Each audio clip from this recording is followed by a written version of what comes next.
Okay, for this episode, since you probably already watched the first 5, there's no need for me to try to sell you my books or Humboldt Nutrients anymore. And if this is the first episode of The Truth About Nutrients you're watching, it won't make any sense unless you watch the entire series in order, because each episode builds on the last. So stop watching this one and start with episode 1. And if you have watched the rest or are a subscriber to the channel and you obsess over my videos and your old lady hates me because you spend more time with me than you do with her, just between us, I know the sales aspect of what I do can be super annoying, and I know you just want one video all the way through, start to finish, with all the information you need and no advertising. But for the sponsors and YouTube viewers, I have to set up each episode like it's a standalone episode.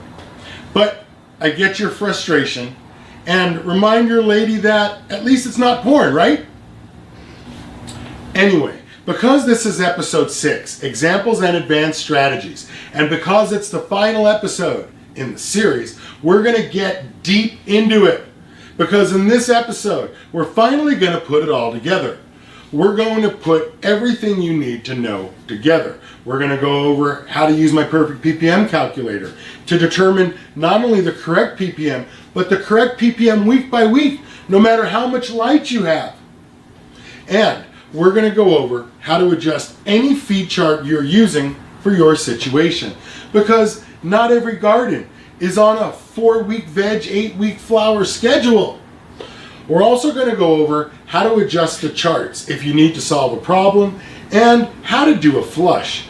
And unfortunately, I am going to review one more time why I say yield is based on light and not nutrients. And then, just before we end the video, I'm going to tell you the secret about growing the best buds ever, and what truly makes a bud spectacular and better than all the other buds out there. So sit back and smoke a bowl, because we're going to be here for a while. So, the first thing I want to start with is one of those things you always hear me say, and it's this: nutrients are worthless. Because even at the very end, when the plants are at their biggest, you're using less nutrients and more light. And we proved that with the chart we created by actually mixing Humboldt nutrients according to their feed charts. But because you are more educated now and have a deeper understanding of nutrients after watching the first 5 episodes, I'd like to modify that worthless statement a little, because that's sort of a statement I make for shock value to get your attention. What I really mean is that you should always buy Humboldt nutrients. Just kidding. What I really mean is this: nutrients are worthless with respect to yield. Why? Because yield is based on light, and nutrients, for the most part, are all the same shit. And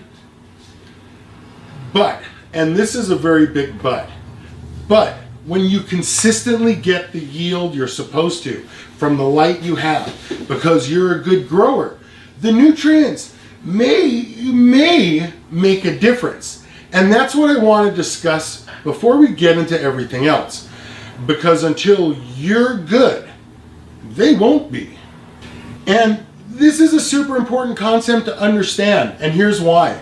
When you come to the store all worried and worked up about your nutrients, which one's my favorite, which one's the best, but you don't know how to grow, it doesn't matter what nutrients you buy, because statistically, you're going to kill your shit no matter what. Whether that be with too much light or too much water or too many nutrients. But when you're good and you're getting a half pound from your 400 watt bad boy T5, or a pound from your 600 watt Ushio, or a pound and a half from your K5 Kind 1000 LED light consistently, then yes, maybe the nutrients will change that yield, and maybe even for the better. But that's only the situation for the very best growers, the ones that can consistently get that yield from their light. So if that's not you, then the nutrients don't matter yet. But, and again, this is a very big but, but if you're that good and you're going to experiment with nutrients, remember, if the right nutrient can change your yield for the better, then the wrong ones can also change it for the worse, right? It's not like the only outcome you're going to get from switching nutrients is bigger, better buds, right? You could get more, sure, that's one outcome. But you could also get the same or less, especially when it takes 3 crops to work out the correct amount. The point I'm really trying to bring home is this. Let's say you're getting that pound from your 600 watt light consistently. And let's say you want more now. You basically have 2 ways you can do that, right? Add more light or experiment with different nutrients. Because I think we proved more of the same nutrients is not going to get you there. But if you decide to double the light, you can be sure you'll double your yield in the very next crop. Why? Because yield is based on light. But if you decide to experiment with different nutrients, not only will it take several crops to determine the correct amount, it'll take several crops to determine if there is even an increase. Remember, when you're good and you switch nutrients, you might get more, sure, but you might get the same or less, which means only 1 out of 3 scenarios will improve your yield, and 33% is not exactly the statistic I would bet on when more light equals more yield every time. But again, when I say nutrients are worthless, I don't mean they're not necessary. I'm only talking about with respect to yield, because nutrients are necessary. Yes, I don't dispute that. The fundamental idea that I'm trying to express is that nutrients are all about the same, and that the failure or success of your crop is based on many factors, of which nutrients are just one. Basically, I'm saying what I'm always saying, and it's that success is based on the grower and not the brand of nutrient you're feeding with. Seriously, do you think your plants really know which bottle their food is coming from? When I don't even know what country my food is coming from? I mean, that's some serious brainwashing shit. The nutrient companies ran on your ass, if you believe that. And that's why I always recommend Humboldt Nutrients. They're super cheap. They have everything your plants need. And even if you want to go all out and use everything they sell, like the Prozymes and Humics and Silica and Bud Boosters and Mag products, they make all those too. And personally, I like mixing nutrients. I think they're super fun to mix and use. But that still doesn't mean I can just use whatever my big brain comes up with. So let's start this video with a lesson on figuring out the perfect ppm. And to do that, all we have to do is look at my perfect ppm calculator. So let's start by working through some example gardens and then comparing those numbers to the average Humboldt nutrient feed chart numbers we created back in episode 1. And if it all works out, we'll see where that takes us. Now, when it comes to calculating the perfect ppm, basically what we're trying to accomplish is this. We're trying to figure out an algorithm that accounts for as many of the variables as possible and gets us as close as possible to where we need to be with respect to ppms week by week. And those factors are total light, total time spent in veg, total time spent in flower, the watering frequency or the time it takes until the bucket dries out, the actual size of the bucket, and we also need to know plant count. And I want to point out right now that even my perfect ppm calculator can't account for all that. No calculator can. And in my opinion, it can't and shouldn't. So, what I've done with my ppm calculator is to separate the information into 2 sections: grower responsibility and nutrient company responsibility. That way we can determine who is responsible for what. So the first thing is watering frequency and everything associated with that. And this I consider things to be 100% the grower's responsibility, because there is no way for me or any nutrient company to magically know the temperature or humidity or the sweat rate or the bucket size or the plant count of your garden or your plants. So if we can agree that determining when to water is the grower's responsibility, then determining how much nutrient to add week by week becomes the nutrients company's responsibility, somewhat. And because I am not impressed by how they're handling that, I created the perfect ppm calculator to supply us with that information.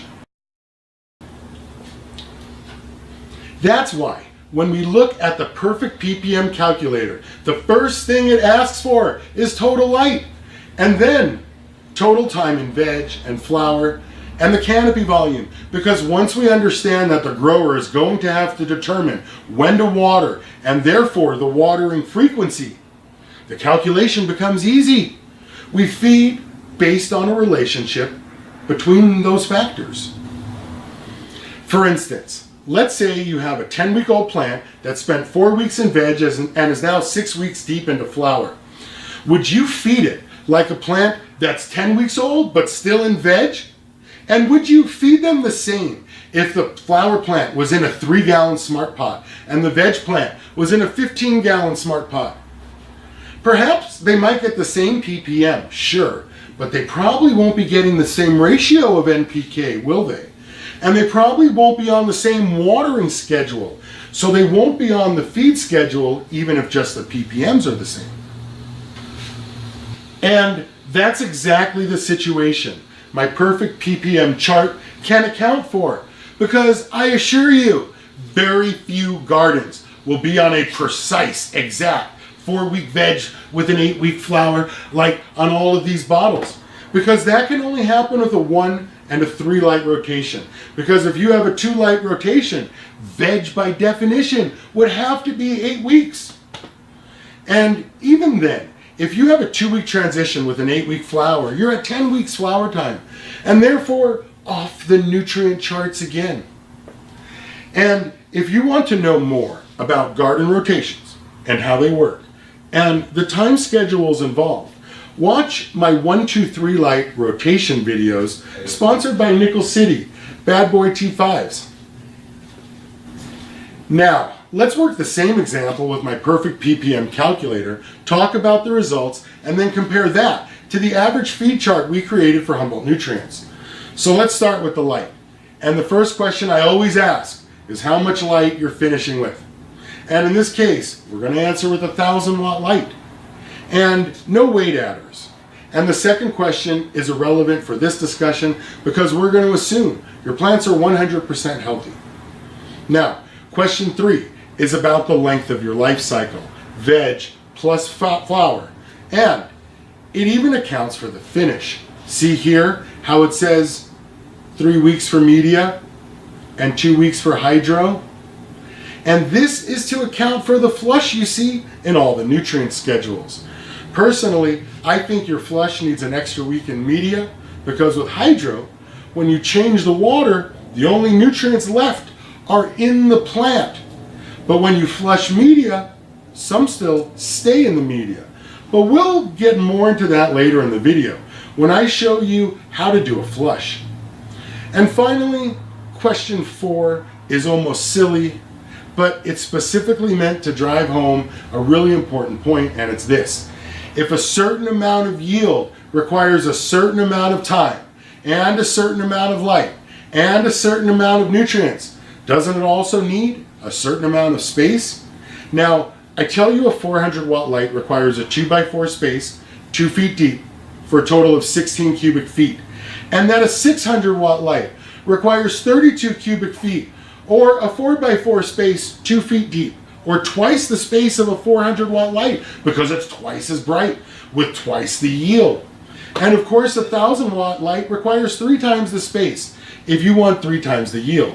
So at some point, you have to look at your garden and ask yourself, if I have a 1,000 watt light over a 400 watt space, can I really expect a 1,000 watt yield?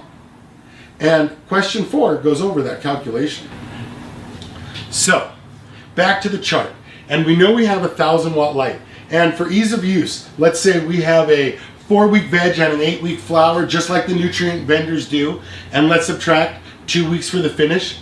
And we have a schedule that matches most of the schedules on the feed charts, right? 4-week veg, 8 weeks flower for a total of 12 weeks spent growing with a 2-week flush at the end.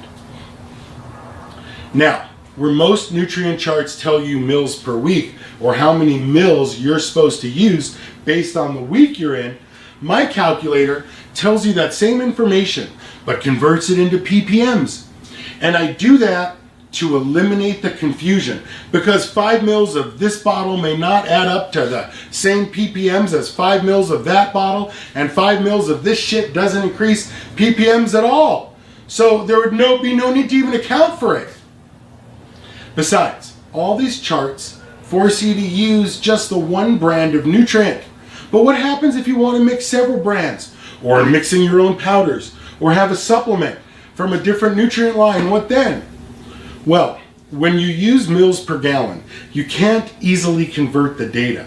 But when you use ppms, it's all the same. And you can use and combine any bottle from any manufacturer with any other. How, you ask? Because when we reduce nutrients to their base salts and ppms instead of mils, suddenly they all equalize and they all become the same shit and easily measurable and predictable. Dude, could you imagine buying gas by the mile? Like, I need 500 miles worth of gas. But the pump only sells gas in kilometers or in liters. Just like a quarter pounder only starts out as a quarter pounder. Like, how the fuck does McDonald's get away with that? Could you imagine buying a water bottle that was half full and the water bottle company telling you that's okay because the rest evaporated? And it's the same fucking thing with the nutrients, right? But they do it with mils per gallon. Before I go on though, I just want to point out that the nutrient companies only do that confusing mils per gallon shit because that's what you, the market, wants. Just like the light manufacturers tell you to put that shit right on top of your plants. The nutrients company responded to the market demand by creating these charts and the demands for nutrients. So it's really our fault because our dumbass buys this shit based on that information, because that's what we expect to see. It's a vicious cycle, and most certainly not the nutrient company's fault. Just look at this series of videos. We both know there's no other series like it. Why? Because it's counter to the culture. It's counter to everything you ever believed about nutrients. And it's counter to everything all the nutrient companies want you to believe. And the only reason this video is produced, and the only reason it works, is because of the internet and platforms like YouTube, where you and I can meet and share this information without the fear of punishment or supervision. Because like 20 years ago, if I was doing this, I'd be selling VHS videotapes in the back of a magazine, and you'd be sending me self-addressed stamped envelopes with checks. Imagine the damage I'm doing to the industry if more growers use less nutrients and have more success and better quality bud. The indoor nutrient industry would be cut in half. And how mad would they be? Okay. Back to the chart. So we know we have a 1,000-watt light with a 4-week veg and an 8-week flower, and we know that it takes 2 weeks to finish, which leaves us a total time of 10 weeks. Now, this is where I got clever, because remember how I'm always telling you to start with how you intend to finish and then work backwards from that? Well, if we know the plants get the most light and the most nutrients when they're at the biggest, and the least when they're at their smallest, then we know the slope of the line for nutrients and lights looks like this. And now we just have to put start and finish numbers at the end and divide by total weeks, veg and flower. So let's start by filling in what we know, and then when we look at the average feed chart we created from testing Humboldt nutrients back in episode 1, we know on average the plants want 75 ppm per week. And if we're in a 10-week cycle, that means we're going to finish with 750 ppm in week 10. And we're sure that's correct because we created the charts ourselves by testing Humboldt nutrients. Now, I would also like to point out that 75 ppm was the average ppm too, because Humboldt nutrients 3-part tested a little higher, closer to the 100 ppm in fact, right? Now, as a comparison, using the perfect ppm calculator, we divide our 1000 watt light by the total time spent under it, which in this case is 10 weeks. And now we know we're at 100 ppm per week, and now all we have to do is multiply that by the week. So where the Humboldt nutrient charts have us at 75 ppm per week, the perfect ppm calculator has us at 100 per week.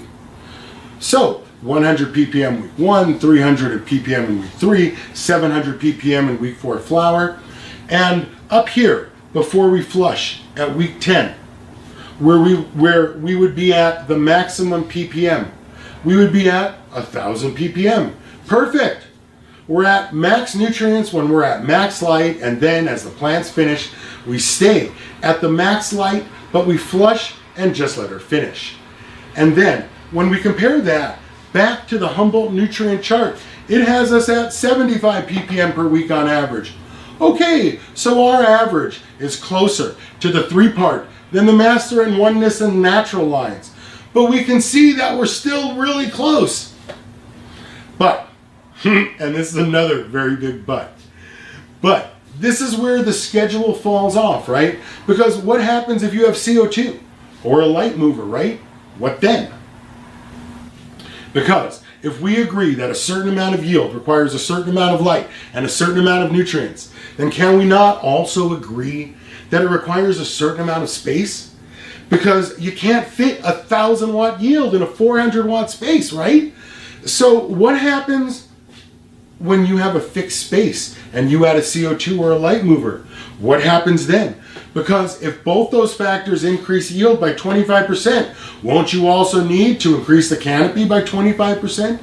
And whether you do that by increasing plant count or vegging longer, we have to adjust for those things, right? Well, not plant count. If you have more plants, you just mix more water at the same ppms. But what happens if you can't increase plant count and instead have to increase veg time?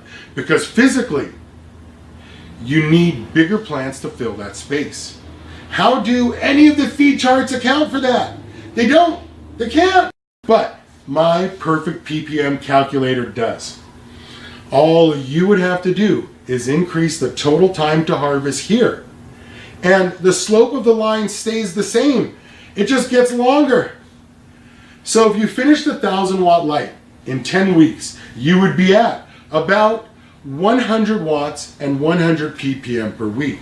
But if you had a 6-week veg and a 10-week flower, you would be at 14 weeks. And instead of 100 ppm and 100 watts per week, because light and nutrients are relative, you would divide 1000 watts by 14 weeks. And you would be at 70 ppm per week. And you would start with 70 watts and 70 ppm in week 1, but you would still finish with 1000 watts and 1000 ppm because your final garden shape or canopy volume doesn't change. It just takes longer to get there, right? And the only reason my perfect ppm calculator can even make the calculations for the jump to light speed is because we reduce the nutrients to their lowest common denominator, just like with fractions. And then we multiplied out the common denominator. But again, you can't do that calculation with this mils per gallon per week shit. That's why I keep telling you, yield is based on light, and that it's more important for you to understand what the fuck you're doing when it comes to mixing nutrients than it is to just blindly follow the feed schedules. Okay. Now that we understand how the perfect ppm calculator handles time, let's talk about how it handles light. Because you might be growing with a 600 watt light, right? Or a 400 watt light. And remember, all these bottles are based on 1000 watt lights with 10 plants vegged in 1 gallon smart pots for 4 weeks before being transplanted into 5s and flowered for 8 weeks. And the way my perfect ppm calculator handles light is to make the light in our algorithm a variable that we have to plug in. And because ppm is based off total light, all we have to do is change the 1,000-watt answer here to a 600 watt or a 400 watt and do the math again. And the perfect ppm calculator will adjust for that. So we can say this for sure. If you, sir, have a 4-week veg with an 8-week flower and a 1,000-watt light, you'll be at about 100 ppm and 100 watts per week. Don't care about plant count or if you're in hydro or soil, because we already proved that the hydro and media charts are almost identical back in episode 4, Hydro versus Media. And since we know that the schedules are based on a 1,000-watt light with a 4-week veg and an 8-week flower, and we know that all plants under the light should be doing the same thing at the same time for max efficiency, we can definitely say the perfect ppm calculator is right on track with the prediction, right?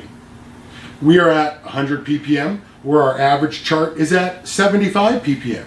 And if we know that we're at max light and max ppm at the end, then we also know the slope of the line looks like this. And that my calculations are really close to the numbers on the backs of these bottles. But more importantly, with my perfect ppm calculator, we can now adjust for time and light. But that's why charts based on mils falls off, right? Because how can you account for a change in anything without first finding a common denominator, which in this case is ppms? I mean, I suppose if you had a 600-watt light, you could multiply the mils you're supposed to be adding by 0.6. Or you could mix a batch of nutrients like the schedule says and then add 60% more ultimate RO water to it. Or you could just change your answer in the perfect ppm calculator to 600 watts. And now, because we do the math with ppm as a common denominator instead of mils, blam! 600-watt light divided by a 10-week garden, and the slope stays the same. But we drop from 100 watts and 100 ppm per week to 60 watts and 60 ppm per week. And probably 6 plants instead of 10. And in my store, the good growers have sort of come to the same conclusion through trial and error. Because they say things like, oh, I always start with half the nutrients when I use 600 watts. And it's the same slope for a 400-watt light too, right? But with a 400-watt light, we would increase the light and ppms by 40 per week. We would also start with 4 plants instead of 6 or 10. And then we would increase the light by 40 watts and 40 ppm per week. In week 1, we'd be at 40. In week 5, we'd be at 200 watts and 200 ppm. And in week 10, when our buds were full size, we would be at 400 ppm and 400 watts, right? And even if you're using a true weight adder, like CO2 or a light mover, the perfect ppm can handle all that by treating weight adders like light, because essentially they are, because only light, water, and CO2 are on the left side of the photosynthesis equation, which again is why I tell you, nutrients are worthless with respect to yield, because nowhere in the photosynthesis equation do they exist. Again though, I'm not saying nutrients are not necessary. All I'm suggesting is that they're a function of light and plant size, and that you can't know anything about nutrients until you know your light. See what I mean?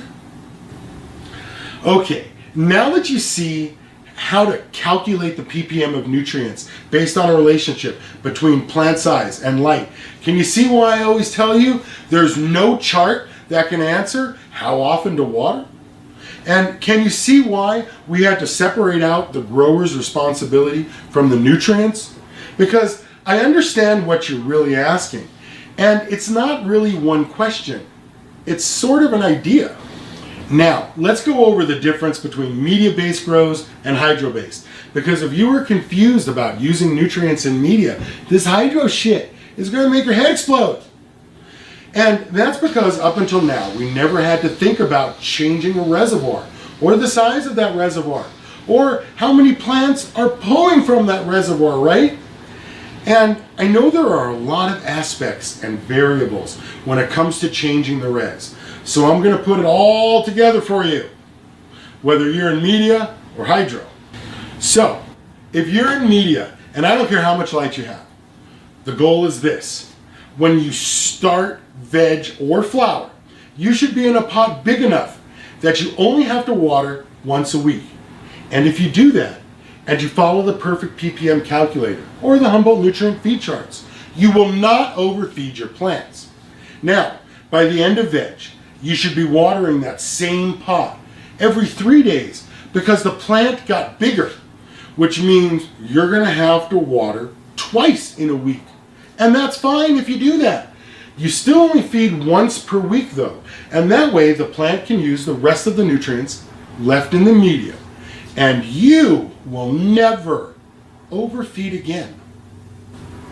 Now, if you're in any other sized bucket, whether that be too small or too large, or you're in there watering a little bit or a couple of ounces every day, this isn't the hobby for you because that's not how plants grow. But when you're ready, I'll still be here. But that's not how plants grow. So stop. And you can see what I mean about once per week, right? Because if you truly had to water every 48 hours, you're in too small a bucket. And the safety factor of your garden decreases as the risks increase. And you don't need any additional reasons to fail. There are already enough. And it's the same thing again when you transplant from veg to flower. You should be in a bucket big enough that you're only feeding once a week at the start of flower. Maybe even longer because flower is longer than veg, right? So if you started veg in 1 gallon smart pots that you watered once weekly, and you finished veg 4 weeks later and were watering every 3 days, then when you transplant it into a 3 gallon smart pot, you would only be watering once every 9 days again, right? Because there's 3 times the media, right? And 4 weeks later, when your plants were halfway through flower, you would be watering something like every 5 days. And 4 weeks later, as your plants were finishing, you would be watering every 2 or 3 days again, just like at the end of veg. And if you can do that, then the answer of how many nutrients to use and how often to feed is easy. Nutrients are based on light, and frequency of feeding is once weekly, regardless of when or how often you're watering, provided you're not overwatering. With hydro, this is more complicated because there are so many more factors to consider. For instance, in media, whatever nutrients you pour into the smart pot are only for that plant to use. With hydro though, everything pulls out of the same res, and there's no way to know how big your res is or how many plants you have, right? Because you could be doing 98 plants per 2 lights with a 1 week veg, like in this sea of green. Or 15 plants per 2 lights with a 4 week veg, like in this scrog. Or like this monster plants with 10 weeks veg and just 3 plants per light. And it gets even more complicated with hydro because there's no way to know the size of either. But I think I can still help with this. So if you're doing hydro, regardless of res size, just start the ppms of the water off a little higher than the suggested amount of ppms for that week, and then refill it all week with water a little lower than the suggested amount, or just straight ultimate RO water. Beyond that, you'll need to take careful notes and adjust accordingly, and you'll use the 20-week garden tracker for that because I can't get you any closer to that number from here. See what I'm saying? Okay, that was a lot, I know.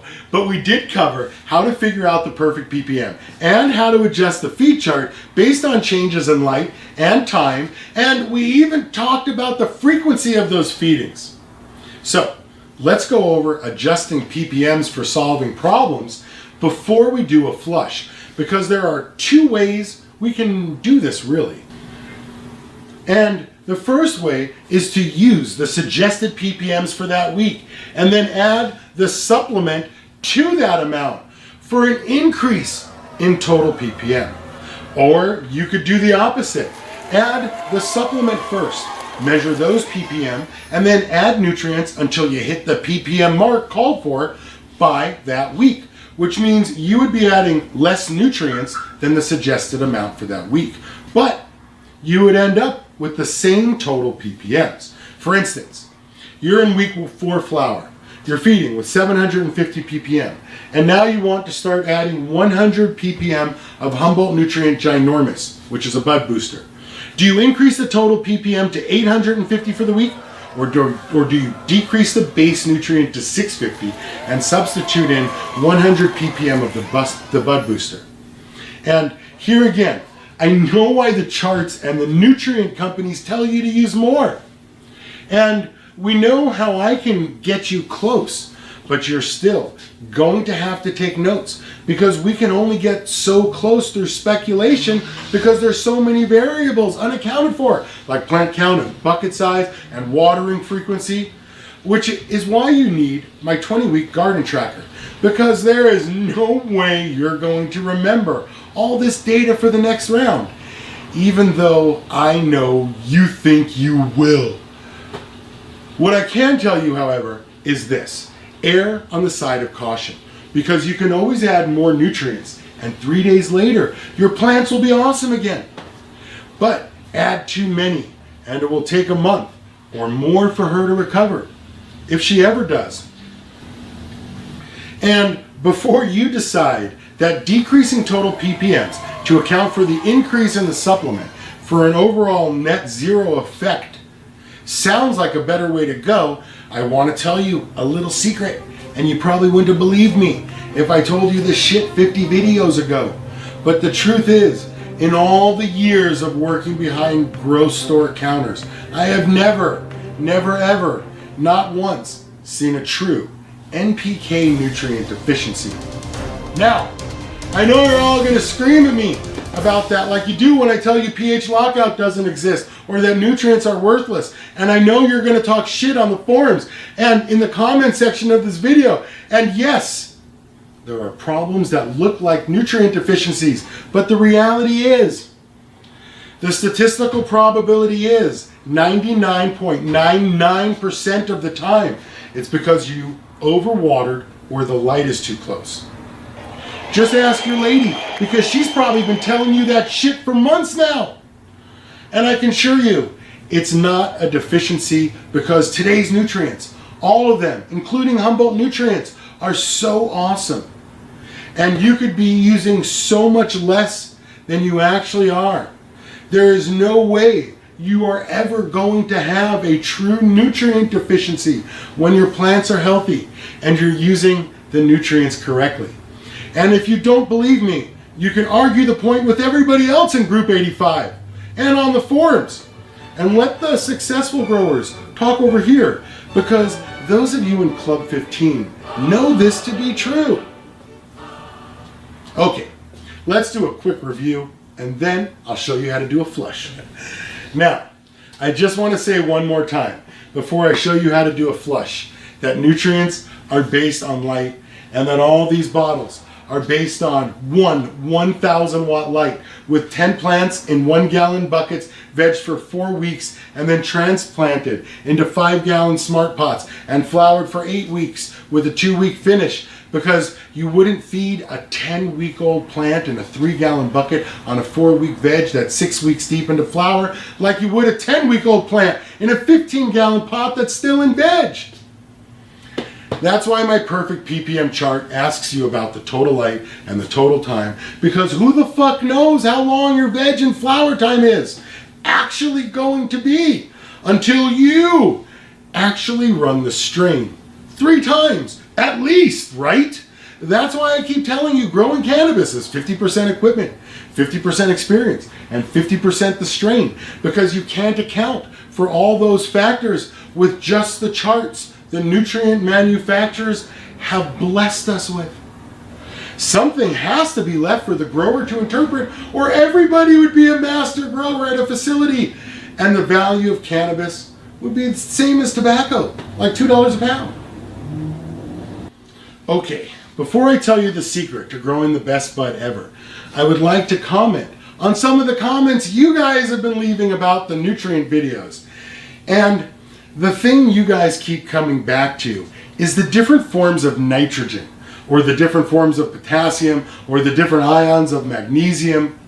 But I'd like to point out that even if I were wrong, and yield was 98% based on nutrients, if we divided that 98% up between the 16 nutrients, 16, right? 13 micros and 3 macros, then each individual nutrient would be worth what? 6%? The N would be worth 6%, the P 6%, molybdenum would be worth 6%, just like copper, zinc, iron, manganese, and all the others would be worth 6%. Unless you're going to tell me that one of them is worth more. Man, I don't care which one you pick. In the comments, it seems like everybody knows that there's 3 forms of nitrogen. So let's go with that. Let's say nitrogen is worth 50% of the value of the nutrients, and the other 15 nutrients can go fuck themselves, and divide up the rest. Because that's the argument you're making with those comments about nitrogen and the different forms and types, right? And that's great. Use more nitrogen if that's what your big brain came up with. But if you're wrong, and yield is 98% based on the light, even if you were right about the nitrogen, it would still be just 50% of 2%, which is actually 1%. You'd be better off hanging mylar around the edges of your garden. At least that reflects 99% of 3% of the light that hits it. And that's if one nutrient is worth more than another, because if they all have the same value, then the increase your plants would experience from nitrogen, from the nitrogen you claim to be so valuable, would be worth 6% of 2%, which, if we do the math, means, say it with me, it means nutrients are worth exactly dick with respect to yield. Okay. I know that was super harsh, and I'm sorry. All right. Okay, so maybe I shouldn't say nutrients are worth exactly dick. But you see my point, right? Okay, I know back in the beginning I told you I would tell you the secret to growing the best bud ever. But first we got to do this flush. And I just want to point out first why and when to do a flush, if at all. Because if you did this right, you shouldn't ever have to flush.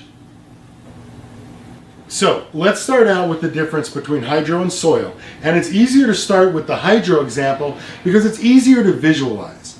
So in hydro, where there's nothing surrounding the roots, when you change your water, the only place nutrients can be is either in the plant or locked into the receptors in the roots, right? Because there's nothing to surround the roots to hold the nutrients. And this time, if you were to refill the same res with ultimate RO water only, the only nutrients you would be able to flush would be those locked into the root receptors, right?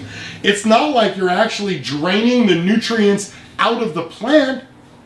So if you start with 60 ppm flush water, and when it's finished circulating through the roots, if the res is at 500 ppm, you would know that your roots were holding 400 ppm because the flush replaces the nutrients locked into the root receptors, and more importantly, you would know almost conclusively what the ppms of your final feeding should be, because you'll know what the roots can hold, which of course you would document in your 20-week garden tracker.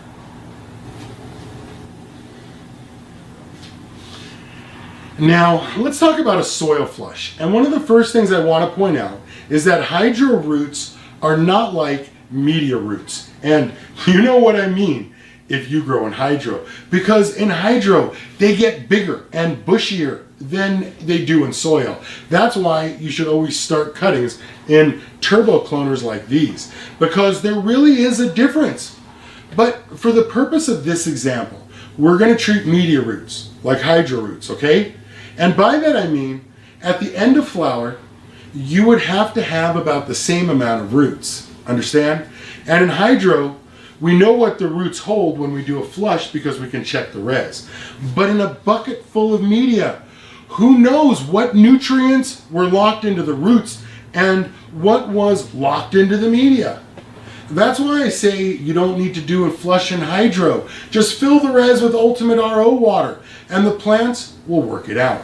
Besides, you know how they tell you to water multiple times daily in hydro to make sure you have nutrients locked into every root hair possible? Well, if that were true, then technically most of the nutrients locked into the receptors would be used up by the next watering, right? Otherwise, why would they be so concerned? And if the nutrients were truly used up by the next watering, and you were watering 4 times daily, then all the nutrients would be used up by the end of the day, right? And if that were true, why buy or do a flush in hydro at all? Just start finishing 1 day earlier and you'll be in the exact same position and saved yourself all that water and the price of a bottle of flush. See my point? Even if you are overfeeding in hydro, the roots can only hold so many nutrients. They can only lock so many nutrients into their receptors. So your flush can only be as big as the roots.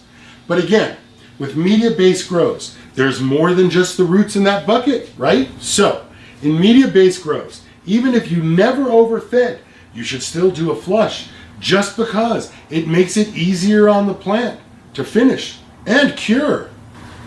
Okay, I know that was a lot of information on the flush, especially when you see how easy it is to do.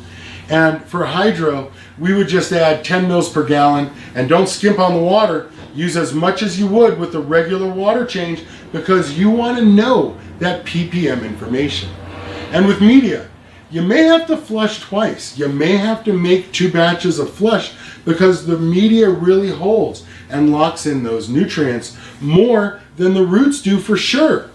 So, if you're in a 1 gallon pot, just mix a gallon of flush and do it like this. First, pour a gallon of ultimate RO water into the pot so the media in the bucket is wet. Then pour your flush through it and catch the runoff. Test the runoff with your megameter, and after a few minutes, take that runoff and pour it through again. And you don't need a gallon of runoff to test the ppms because it's about the concentration, not the quantity. And do it again and again until the numbers stop rising. And that will at least give you some idea of where you're at. But remember, the media can contribute to those numbers too. In fact, you can fill a pot with just media and do a test flush yourself. Fill the bucket, water with ultimate RO water, and then run a gallon of flush through it and test it. And you may be surprised what you find. Sometimes those numbers are really high. Okay, let's go over what makes the best buds ever.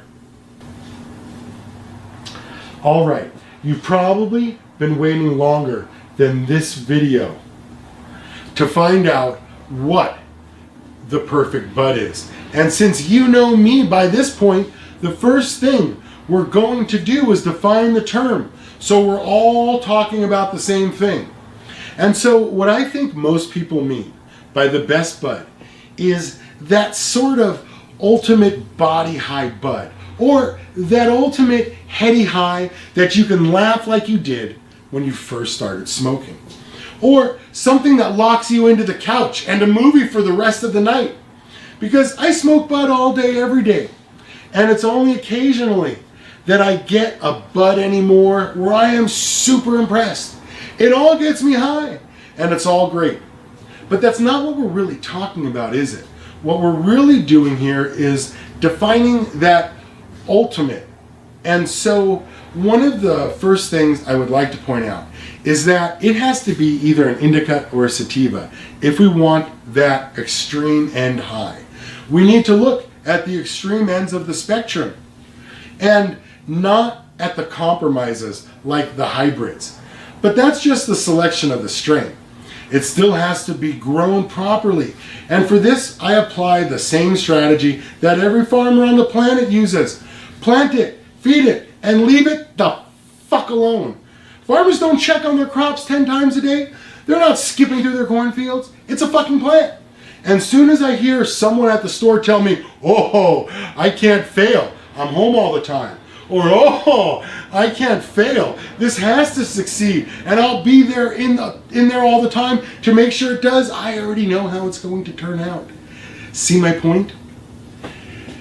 The secret is you just have to leave your plants the fuck alone. And if you're in there more than twice a week, you're in there too much. Oh, and this is my favorite. When you guys come to the counter and you're all like, oh, I go in there and I squeeze them so I can smell them. And I check them out because they're doing so good. No, that's bad, okay? Stop that. You can't handle the buds like they're your own junk, you know what I mean? Like, you can't pick at them like you pick at your nose. And you can't be digging around in there like it's your... Well, you know, let's just say don't be digging around in there, because when you think about it, the buds, they grow at the facilities. Nobody's in there picking and digging. They leave them the fuck alone. And that's what actually brought up this conversation at the store. We smoked some facility bud for like 55 and 8. And I thought that was so expensive. And we're all at the store. And we're all passing the bong around. And dude, we were so high and we were laughing so hard my face hurt. And that's what really got me thinking about the quality of the bud. Because you can't beat up on it like the Bushmaster did when his greenhouse got torn down by the wind. And even though I smoked that bud for a couple of months because it was really good, that bud from the dispensary was fantastic. And the grow facility is almost totally automated. And my point is that growing bud is not what most people think it is. It's not about how hard you can love it to death. And I know it used to be counterculture, to be into it, but it's gone corporate now, and it'll never be the same again unless you keep growing for yourselves. Okay, I'm the Grow Boss. I write the Grow Book and Equipment Guide. And again, let me apologize for the shock value of me telling you nutrients are worthless. I'm really just looking to express that nutrients are about yield. And I just do that to sort of break down the topic and the stigma and the dogma so you guys have a fresh and open mind and are willing to receive the information. And if you have any questions, you can always buy my book, The Grow Book and Equipment Guide. And as always, we recommend Humboldt Nutrients here at the store because they're inexpensive to buy, easy to use, and if you don't use too many, your buds will come out fantastic if you don't pick at them and dig at them and all that other stuff and don't have any problems. But don't do all those things and use Humboldt Nutrients. Your shit will be awesome. I'm the Grow Boss. Thanks for watching. That was good, right? That was enough, right?